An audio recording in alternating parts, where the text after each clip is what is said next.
Hey guys, this is Calculus Family. In this lesson, I'll be taking you through some cylindrical coordinates problems. So I have coordinates which are not in cylindrical coordinate format, and we have to convert this into cylindrical coordinate. We have the first one in rectangular coordinate with its components given here. We have the second one as a spherical coordinate, and you have to convert these two into cylindrical coordinates. Please, if this is the first time you have been on it, do well to subscribe for the video. So let's convert the rectangular first. For the very first one, before we do that, let's look at what cylindrical coordinates are. Although it has been covered in our previous lesson, let me just highlight it once again. So if you have your XYZ plane where I have my Y here, I have my X here, and I have my Z, right? Cylindrical coordinate is an upgrade of the two-dimensional XY plane, which traditionally we know. But here we are giving a height to our shape or our 2D space. Assuming I have a circle here and I give it a height, what happens? This circle is tend to what? Be extruded, then it will then form around the z-axis. So in effect, in our xy plane, we have a circle. When you give the circle some kind of thickness, it then emerges as what? A cylinder. That's the whole idea. Cylindrical coordinates seeks to identify three components. We have r, we have theta, and we have z. Where r is what? The radius contributed by what? The x and the y. Okay, so we know that r is equal to s squared plus y squared, all under the square root sign.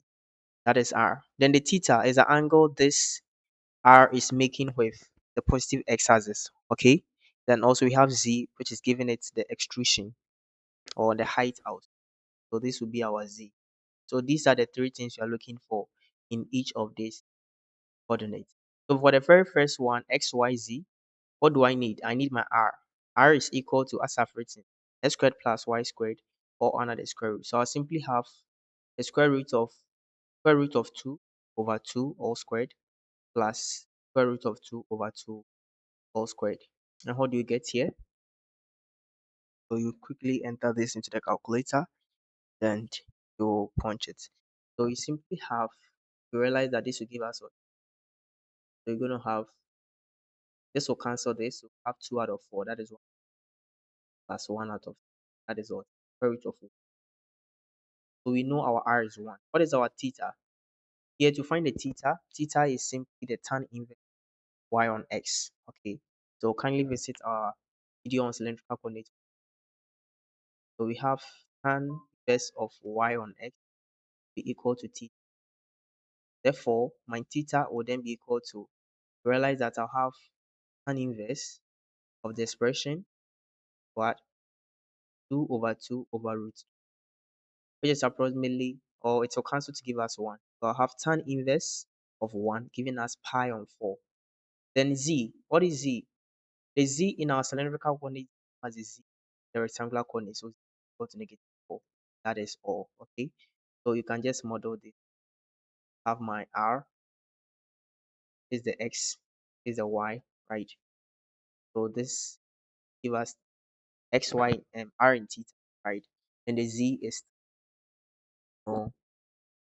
So here, for the first one, we can see that our cylindrical coordinate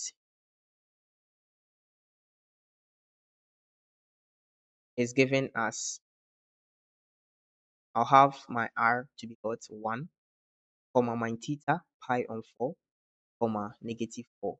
That is all. Let's check for the second one, which is spherical coordinates. So I'm to convert this spherical coordinate into cylindrical coordinate. How do I do that? So we've covered spherical coordinates in our previous lessons. So do well to visit that one too. So we have to convert rho, theta, and phi back r, theta, and z. So now what is the connection? Let me give you some simple overview here. So in spherical coordinates, we have what we call the spatial radius rho, which makes an angle phi with the z. Okay.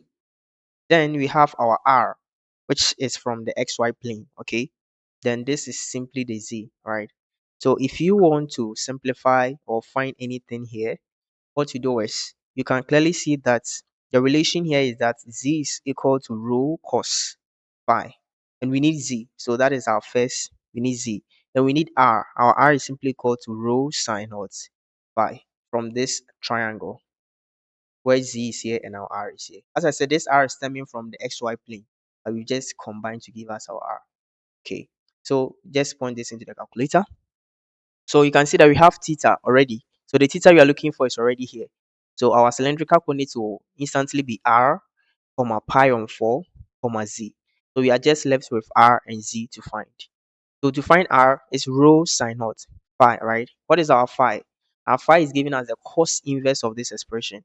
So my r is simply going to be rho is square root of 17, right? And sine of the expression rho phi, right? And phi is what? Cosine inverse of negative 4 over root 17. You punch this into the calculator and you see what we get. So root of 17, right? Root 17 and sine of the expression. Please make sure you check your bracket very well. Sine of the expression, cosine inverse of the expression, negative 4 over root 17. Then you close all the respective brackets so that you get it. So the answer is 1. So our answer is R is 1. Okay. And let's check for this one. D is equal to rho cos phi. Okay. So what is our rho? Root 17 once again. Cosine of the expression, cosine inverse of what? Negative 4 over 17. Please take note of this. Cosine and cosine cancels. Okay. So you end up getting the expression root 17, right? Multiplying negative 4 over what? Root 17. Therefore, our z is equal to negative. So our answer is 1 comma pi on 4 comma negative 4, exactly as got in our um from the rectangular one. So this is the answer: 1 pi on 4 negative 4. And that's all I have for you in this tutorial. Please do what to subscribe and make sure you join the family.